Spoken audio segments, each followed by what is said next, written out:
பாட்டாளி மக்கள் கட்சியினுடைய நிர்வாகிய திமுகவினுடைய ஒன்றிய செயலாளர் கொடூரமாக தாக்கியிருக்கக்கூடிய சம்பவம் என்பது பெரும் பரபரப்பை ஏற்படுத்தியிருக்கின்றது. விழுப்புரம் மாவட்டம் செஞ்சி வட்டம் முனையூர் எனக்கூடிய கிராமத்தை சார்ந்தவர் தான் பாமகவினுடைய நிர்வாகி செல்வகுமார் அவர்கள். இவருடைய இல்லத்துல அதிமுகவினுடைய சின்னமான இரட்டை சின்னம் என்பது வரைபட்டிருக்கின்றது. மேல நீங்க பார்க்கலாம். அந்த பகுதியில் இருக்கக்கூடிய அந்த பகுதியை சார்ந்த திமுகவினுடைய ஒன்றிய செயலாளர் துரை என்பவர் செல்வகுமார் அவர்களுக்கு தொலைபேசி வழியாக தொடர்பு கொண்டு, நீ எதுக்கு உன் வீட்டில் வந்து ரெட்டலை சின்னத்தை வரைய விட்ட, நான் இங்க இருக்கிறேன்ல, என்ன மீறி யார் வரைஞ்சது, எதுக்கு வரேன்னு சொல்லிட்டு கேட்கல.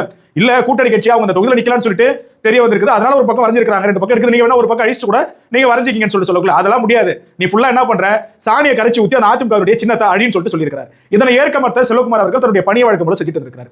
அப்ப இந்த துரை அவர்களுடைய வாகன ஓட்டுநரான வெங்கட்ராமன் என்ன பண்ணிருக்காருன்னா, போன் போட்டு தொடர்ச்சி அடிச்சிட்டு இருக்கிறார். செல்வகுமார் எடுக்க புது நம்பர் என்னதும் உடனே திருப்பி கடைசியா எடுத்து என்னங்கன்னு சொல்லிட்டு கேட்கல, போன் போட்டு எடுக்க மாட்டேன், எங்க இருக்குன்னு சொல்லிட்டு கேட்டிருக்காரு துரை அவர்கள். நான் வெளில இருக்கிறேன்னு சொல்லிட்டு சொல்ல, இல்ல உன்னை பார்க்கணும் அதான் கேட்டேன் அப்படின்னது ஒரு போனை கட் பண்ணிட்டாரு. திருப்பி செல்வகுமார் அவர்களுடைய நெருங்கிய நபர் ஒருவருடைய தொலைபேசியிலிருந்து தொடர்பு கொண்டு, இந்த மாதிரி ஹோட்டலுக்கு வாயா போய் சாப்பிடுன்னு சொல்லிட்டு அந்த நண்பர் கூப்பிட்டுருக்காரு. கடைசியில் கூப்பிட்டது நண்பர் கிடையாது, கூப்பிட்டது துரை அவர்களுடைய ஆட்கள்.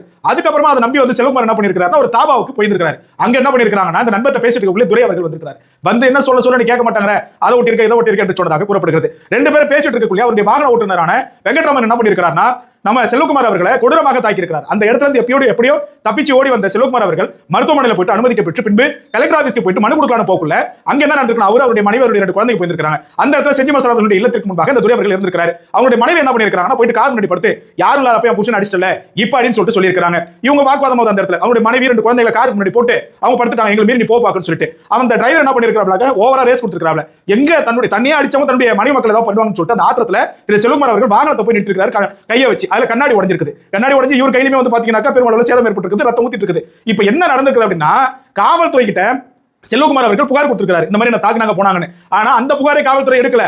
மாறாக என்ன செய்திருக்கா சொல்லப்படுதுன்னா, இவர் இருக்கிறார், இவர் போயிட்டு கார் கண்ணாடியை தடுத்து தன்னுடைய மனைவி மக்கள் மத்தியில மேல ஏற்றக்கூடாது நிறுத்தினார்ல வண்டியை, இப்ப என் கார் கண்ணாடியை உடைச்சிட்டான், அதனால தான் நான் அடிச்சிட்டோம்னு சொல்லிட்டு துரை அவர்களுடைய சார்பாக ஒரு பொய் புகார் என்பது காவல் நிலையத்தில் கொடுக்கப்பட்டிருப்பதாகவும், அந்த பொய் புகாரின் அடிப்படையில் செல்வகுமார் அவர்களுக்கு தொடர்ந்து அச்சுறுத்தல் இருப்பதாகவே தகவல் என்பது வெளிவந்திருக்கிறது. இந்த சூழலில் பாட்டாளி மக்கள் கட்சியுடைய சட்டமன்ற உறுப்பினர் சிவகுமார் அவர்கள் காவல் நிலையத்தில் தொடர்பு கொண்டு அழுத்தம் கொடுத்திருக்கிறார். இந்த மாதிரி எஃப்ஐஆர் போடுங்க, உங்கள்கிட்ட எவிடன்ஸ் இருக்குல்ல அப்படின்னு சொல்லிட்டு சொல்லக்குள்ள அதையும் பெரிதும் பொருட்படுத்தாத காவல்துறை திரு செல்வகுமார் அவர்கள் கொடுத்திருக்கக்கூடிய புகாரை மேற்கொண்டு விசாரிக்காமல் செல்வகுமார் அவர்கள் மீது கொடுத்திருக்கக்கூடிய பொய் புகாரை விசாரித்துக் கொண்டிருப்பதாக அந்த பகுதியில் இருக்கக்கூடியவர்கள் தகவல் தெரிவித்திருக்கிறாங்க. ஒரு விடயத்தை பாருங்க, எல்லாமே இருந்தும் எப்படி எல்லாம் இங்கே எல்லாம் மடைமாற்றம் செய்யப்படுதுன்னு சொல்லிட்டு ஒரே ஒரு விடயம் தான், காவல்துறை ஒருதலைபட்சமா செயல்படக்கூடாது என்பது எல்லோரும் வேண்டுகோள்.